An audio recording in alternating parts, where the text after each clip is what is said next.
So why is carbon so special? Why? Carbon, atomic number 6, meaning it is the sixth element of the periodic table. What makes it so special? That's what we'll be discussing in this lesson. But I'll not go into detail. We'll only touch the surfaces. In our next lesson, we'll be going into detail. So this will be really quick. There are some unique properties of carbon that sets it aside from other elements on the periodic table. So we could say other elements would envy being carbon. Yes. And one of the first properties of carbon that we'll be discussing is its tetravalency. What does that mean? Tetravalency. We'll look at it into detail. But basically, what it means is that carbon has the ability to form 4 bonds. That's why it is called tetravalency. 4 bonds. So let's count and see. You have 1, 2, 3, 4. So carbon has that natural innate ability in it to form 4 bonds. It doesn't end there. It also has the ability to undergo something known as catenation or concatenation, which means carbon is able to link with itself to form chains. So carbon atoms can connect with other carbon atoms to form a chain, and that chain can be straight chains or branch chains or rings like we see in the diagram. Only carbon is able to do this.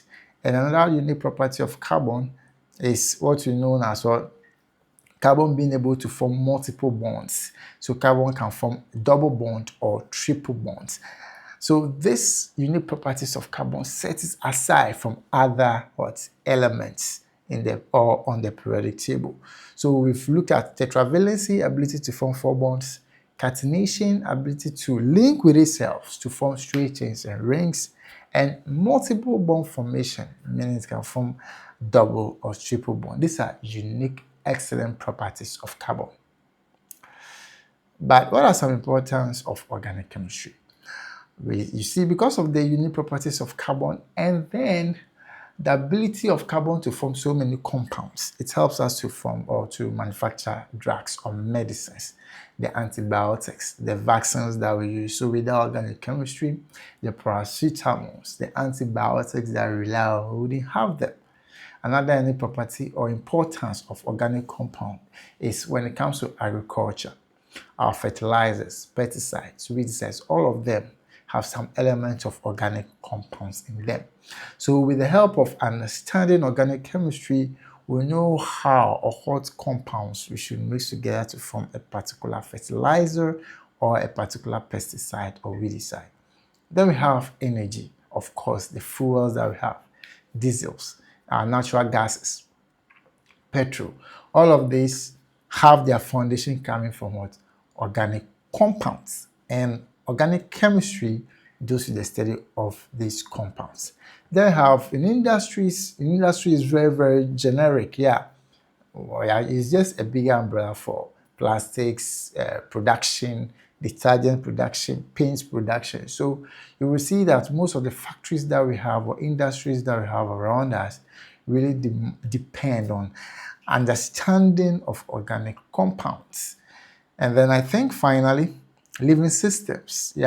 So even in living systems like humans, plants, and animals, our DNA and co are made up of what? These organic compounds. And the food that we eat, all of these stuffs have organic compounds in them. So a quick summary. We've looked at the unique property of carbon that sets it aside, from other elements in the periodic table. And in our previous lesson, we discussed the brief history of how organic chemistry began. We spoke about Friedrich Wöhler in 1928, that experiment, famous experiment that debunked the vital force theory. If you've not watched our first lesson, you can quickly watch it. And then we look at the unique property, tetravalency, multiple bond formation, and concatenation. So these and other things are so important for your WASSCE examination. So this brings us to the end of this particular lesson. In our next lesson, we'll be considering, let me have a look. In our lesson 3, we'll be looking at the unique properties of carbon, but this time around, right into detail, looking at it much more detailed than just mentioning them. See you in our next lesson.